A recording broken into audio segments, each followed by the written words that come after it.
আসসালামু আলাইকুম, welcome back to my daily kitchen recipe. আশা করছি সবাই অনেক ভালো আছেন। বিভিন্ন রকমের আয়োজন হলেই বাসায় আমরা নানান রকমের পিঠা তৈরি করি, তবে তার মধ্যে এই পিঠাটা কিন্তু খেতে বেশ দারুণ আর সবার কাছে খুবই প্রিয় এই পুলি পিঠা। মাংস ঝাল ঝাল করে এই পুলি পিঠাটা খেতে যে কি দারুণ লাগে, চলো তাহলে দেখে নিই। A to Z আমি প্রসেসিংটা দেখিয়ে দিব। এইভাবে তৈরি করে নিলে আমার মনে হয় পিঠার আয়োজনটা আরো বেশ জমজমাট হয়ে যাবে। আমি এখানে হাফ কেজিরও একটু বেশি হবে মুরগির মাংস নিয়েছি, আর মুরগির মাংসগুলো একদম বুকের মাংসটা সফট নরম মাংস। এখানে কোনো প্রকারই হাড্ডিওয়ালা মাংস নেবেন না। কোনো প্রকারই নরম বা শক্ত হাড্ডি থাকলে সেটাকে কেটে আলাদা করে নিতে হবে। আর মাংসটা যত আপনি একটু ছোট ছোট করে কাটবেন তাহলে সিদ্ধ হতে ইজি হবে, সেই জন্য আমি একটু ছোট ছোট টুকরা করে কেটে নেব। এইভাবে সব মাংসটা কেটে নিয়ে আমি সেদ্ধ করব। তবে সেদ্ধ করার আগে মাংসতে আমি কি মশলা অ্যাড করব চলুন তাহলে দেখে নিই। এখানে মাংসটা নিয়েছি, যেহেতু এখানে আমি মুরগির মাংসতে অ্যাড করব 1 চামচের মতো জিরা বাটা, আর নিয়েছি 2 চামচের মতো আদা রসুন বাটা, কিছু মশলা গরম মশলা অ্যাড করব, সামান্য পরিমাণে স্বাদ মতো লবণ, আর অবশ্যই 1 চামচের মতো মরিচ গুঁড়া, ধনিয়া গুঁড়া আর সামান্য পরিমাণে হলুদ গুঁড়া। আমি এখানে মশলার পরিমাণটা একটু অল্প দিচ্ছি কারণ আমি এখানে আরও ফোড়ন দিব, সেই জন্য। এখানে সামান্য সরিষার তেল অ্যাড করে মশলাটা একটু মেখে নিচ্ছি। মাংসর মধ্যে সুন্দর ফ্লেভার যাতে আরেকটু আসে সেই জন্য আমি এখানে 1টার মতো পেঁয়াজ কেটে দিয়েছি। তবে পেঁয়াজের ফোড়নটা আমি আরও পরে দেব। আমার মনে হয় অনেকে এইভাবে পিঠাটা তৈরি করে না, আমি একটু অন্যভাবে আজকে পিঠাটা তৈরি করে দেখাবো। আর এই মাংসটা সেদ্ধ করার জন্য আমি এখানে 2 কাপের মতো পানি অ্যাড করে দিয়ে আমি চুলায় বসিয়ে দিব হাই জালে। মুরগির এই মাংসটা সেদ্ধ হতে খুব বেশি সময় লাগে না, তবে এই মাংসটাকে একটু ভালো করে রান্না করে নিতে হবে। যেহেতু ব্রয়লার মুরগির মাংস অনেকে খেতে চাবে না, তবে এই মাংসটাকে এইভাবে রান্না করলে অনেক টেস্টি হয়। আমি তো মশলা দিয়ে এটাকে ভালো করে জাল করে রান্না করব। তবে যখন পানিটা শুকিয়ে আসবে, মানে মাংসটা অলরেডি গ্রেভি একটা ভাব চলে আসবে, ঠিক তখনই আমি এখানে 2 চামচের মতো ভাজা জিরা গুঁড়া আর 1 চামচের মতো গরম মশলা গুঁড়া অ্যাড করব। পানিটাকে একদমই শুকিয়ে ফেলবো। আর মাংসটা একদম সেদ্ধ হয়ে যাওয়ার পরেই কিন্তু মাংসটাকে আমি হাতে একটু ভেঙে নিব। মানে মাংসটা সেদ্ধ হয়ে যাওয়ার পর মাংসটাকে একটু ঝোড়া ঝোড়া করে নিতে হবে। সে ঝোড়া ঝোড়া করার জন্য আমি এখানে তেজপাতা এলাচি যা ছিল সব তুলে নিয়ে আলাদা করে রেখে বাকি মাংসটুকু আমি হাত দিয়ে ঝোড়া ঝোড়া করে নিয়েছি।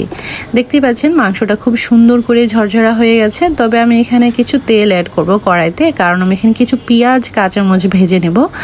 আমি এই মাংসটা যেহেতু রান্না করে নিয়েছি সেই জন্য আমি পেঁয়াজটাকে একটু ভেজে নিচ্ছি, যাতে পেঁয়াজের থেকে একটা এক্সট্রা কাঁচা গন্ধ চলে যায়। আর এটা যখন আমি মাংসের সাথে মিশাবো তখন খেতে অনেক ভালো লাগবে। আর একটা ফ্রাই প্যানে সামান্য পরিমাণ তেল, হলুদ গুঁড়া, মরিচ গুঁড়া, আদা রসুন বাটা, গরম মশলা গুঁড়া একটু অ্যাড করে মশলাটা একটু কষিয়ে মাংসগুলো একটু ভেজে নিচ্ছি। এখানে যে পেঁয়াজ যে আমি ভেজে রেখেছিলাম সেটাও অ্যাড করব, আর কিছু কাঁচামরিচ আরও অ্যাড করব। ঝালটা আপনার খাওয়ার উপরে ডিপেন্ড করে আপনি কতটুকু ঝাল খেতে চান। তবে এখন কিন্তু অলমোস্ট হয়ে গেছে রান্না। এই ফোড়নটা কিন্তু এভাবে তৈরি করলে খেতে অনেক ভালো লাগে, একদম বেশি ঝাল ঝালও না, তবে এটাতে সুন্দর ফ্লেভার আনবে। শেষে আমি চুলা থেকে নামিয়ে নেবার পরে ধনিয়া পাতা অ্যাড করব। চালের গুঁড়িটাকে কিন্তু আমি এখানে সেদ্ধ করে নিয়েছি, আর চালের গুঁড়িটা আমি এভাবে আগে বেলে পিঠাটা বানাবো। আমি এইভাবে প্রসেসিংটা করি কারণ হচ্ছে যে যাতে একসাথে আমি অনেকগুলো পিঠা তৈরি করে নিতে পারি আর অনেক কষ্টও কম হয়। সেই জন্য আমি একটি রুটির মতো একটু বেলে, একটু মোটা থাকবে, খুব বেশি পাতলা করব না, একটু মিডিয়াম সাইজের পরোটা যেরকম হয় এরকম একটু মোটা সাইজের এটা রুটির মতো বেলে তারপর এখানে আমি একটা ছোট্ট একটা মুখা দিয়ে একটা সুন্দর সাইজে কেটে নিচ্ছি। এইভাবে কেটে নিলে আমার মনে হয় যে খুবই ইজি হয় তাড়াতাড়ি শেপ দেওয়ার জন্য, আর খুব সুন্দর করে ফোড়নটাও অ্যাড করা যায়।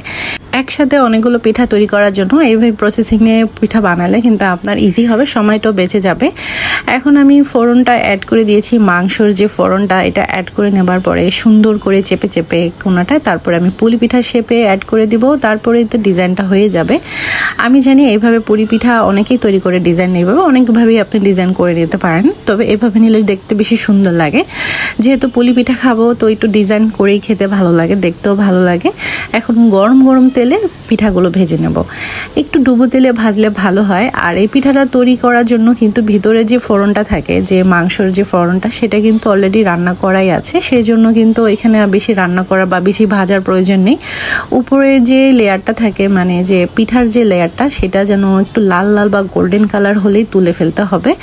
আমি জানি এখন কিন্তু সবার আর ধৈর্য হচ্ছে না, এই পিঠাটা ভেঙে খেতে এখন ইচ্ছে করছে। আর আমার মতো যারা পিঠা লাভার, পিঠা খেতে পছন্দ করেন, তারা কিন্তু এইভাবে অবশ্যই পিঠাটা তৈরি করবেন। পুলি পিঠার এই ঝাল ঝাল মাংস পিঠাতে খেতে কিন্তু বেশ দারুণ লাগে। একটা আমি ভেঙে দেখাচ্ছি, আশা করছি আপনাদেরও ভালো লেগেছে। ধন্যবাদ সবাইকে।